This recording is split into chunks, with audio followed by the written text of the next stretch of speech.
Right, ఇక మరో breaking చూస్తున్నాం. వైసీపీకి మరో బిగ్ షాక్ తగిలింది. పార్టీలో వలసలు మొదలైన నేపథ్యంలో ఇప్పటికే పలువురు నేతలు పార్టీకి పదవికి రాజీనామా చేయగా తాజాగా మరో ఇద్దరు ఎమ్మెల్సీ నేతలు పార్టీకి పదవికి రాజీనామా చేయనున్నారు.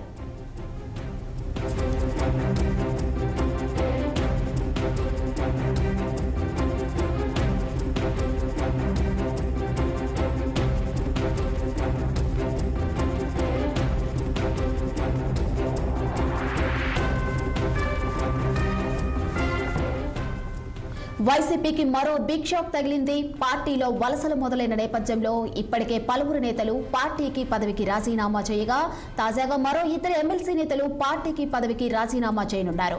ఇక ఇదే అంశంపై మరింత సమాచారం మా ప్రతినిధి పవన్ అందిస్తారు. చెప్పండి పవన్, వైసీపీకి మరో బిగ్ షాక్ అయితే తగిలింది. మొన్నటి వరకు మోపిదేవి వెంకటరమణ, ఇప్పుడు మరో ఇద్దరు నేతలు రాజీనామా చేస్తున్నారు. దీనిపై పూర్తి అప్డేట్స్ ఏంటి? గుడ్ ఈవినింగ్ మాదిరి. మొత్తానికి ఆంధ్రప్రదేశ్ లో వైసీపీకి మాత్రం షాకుల మీద షాకులు తగులుతున్నాయనే చెప్పాలి. తాజాగా ఏదైతే చంద్రబాబు ప్రారంభించినటువంటి ఆపరేషన్ ఆకర్షకు సంబంధించి కూడా ఇప్పటికే వలసలు అయితే మాత్రం తెలుగుదేశం పార్టీలోకి కొనసాగుతా ఉన్నాయి. చంద్రబాబు డోర్లు ఓపెన్ చేయడమే ఆలస్యంగా విధంగా కూడా ఇప్పటికే వైకాపాలో ఉన్నటువంటి మాజీ మంత్రులతో పాటు మాజీ ఎమ్మెల్యేలు, ప్రస్తుతం ఎమ్మెల్సీలు కూడా అదే బాధపడినటువంటి పరిస్థితి అయితే మాత్రం కనిపిస్తా ఉంది. చూడొచ్చు మనం ఈ మధ్యకాలంలో తాజాగా తాడేపల్లి నివాసంలో జగన్మోహన్ రెడ్డి సంబంధించినటువంటి క్యాడర్ తో సమన్వయ సమావేశం ఏర్పాటు చేసి కొన్ని కీలకమైనటువంటి పదవులు కూడా వారికి కట్టబెట్టినప్పటికీ కూడా వారు తమ పార్టీలో ఉండలేము, తమ రాజకీయ భవిష్యత్తు ముఖ్యం అనేటువంటి ఒక చిన్నగా పార్టీలు ఇప్పుడే జంప్ చేస్తున్నటువంటి పరిస్థితి కూడా కనిపిస్తా ఉంది. ఈ నేపథ్యంలోనే ఈ రోజు ఏదైతే గత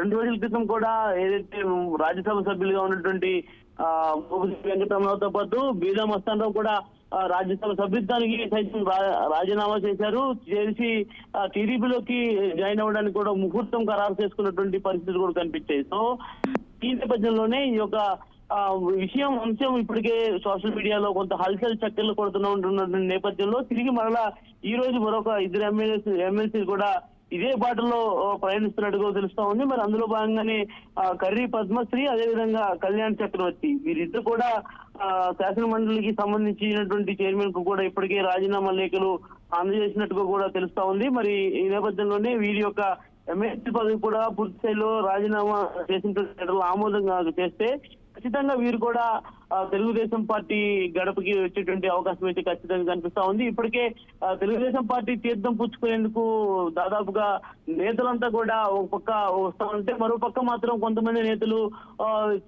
ఇటు బీజేపీలో కానీ జనసేనలో వైపు అవకాశం ఇస్తే జనసేన వైపు కానీ వెళ్లాలని చెప్పి కూడా భావిస్తా ఉన్నారు. మరో పక్క చూడొచ్చు, ఏదైతే నిన్న చంద్రబాబు కూడా ఒకటే నిదానం చెప్పారు, దాదాపుగా తమ పార్టీలోకి రావాలంటే పూర్తి స్థాయిలో కూడా కొన్ని నియమ నిబంధనలు ఉంటాయి, ఖచ్చితంగా వాటిని అనుసరిస్తూ వస్తేనే తమ పార్టీలోకి తీసుకుంటాం, లేదంటే తమ పార్టీలోకి అవకాశం లేదు అంటూ కూడా తెలియజేయడంతో ఇక వైకాపా సంబంధించినటువంటి క్యాడర్లోని నేతలంతా కూడా పార్టీ సభ్యులతో పాటు కూడా పార్టీకి రాజీనామా చేసి అనంతరం తెలుగుదేశం పార్టీకి సంబంధించిన ముఖ్య నేతలతో సంప్రదింపులు అయితే మాత్రం జరుపుతా ఉన్నారు. ఇప్పటికే నారా లోకేష్ కి సంబంధించి కూడా కొంతమంది నేతలు టచ్ లో కూడా వచ్చినట్టుగా కూడా పార్టీ వర్గాలు అయితే మాత్రం చెప్తా ఉన్నాయి. దాదాపుగా మరికొంతమంది నేతలు కూడా ఏదైతే జగన్మోహన్ రెడ్డి పర్యటనకి వెళ్తున్న నేపథ్యంలో ఆయన దాదాపు 25 రోజుల పాటు విదేశీ పర్యటనలో కొనసాగబోతా ఉన్నారు. కాబట్టి ఆయన వెళ్ళిన తర్వాత మరికొంతమంది కూడా పార్టీకి రాజీనామా చేసి తెలుగుదేశం పార్టీలో చేరేటందుకు ఇప్పటికే పూర్తిస్థాయి రంగం కూడా సిద్ధం చేసుకున్నట్లు కూడా తెలుస్తా ఉంది.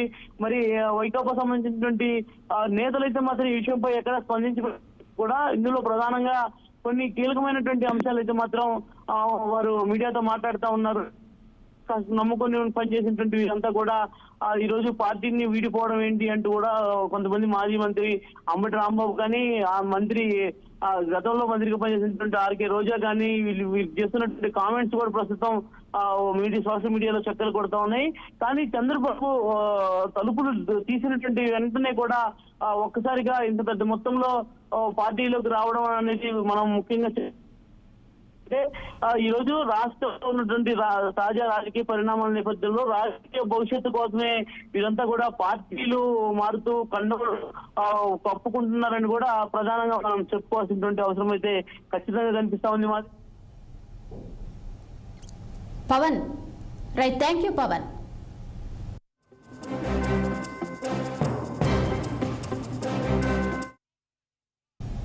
కర్నూలు జిల్లా ఆలూరు పోలీస్ స్టేషన్ ముందు ఉద్రిక్త వాతావరణం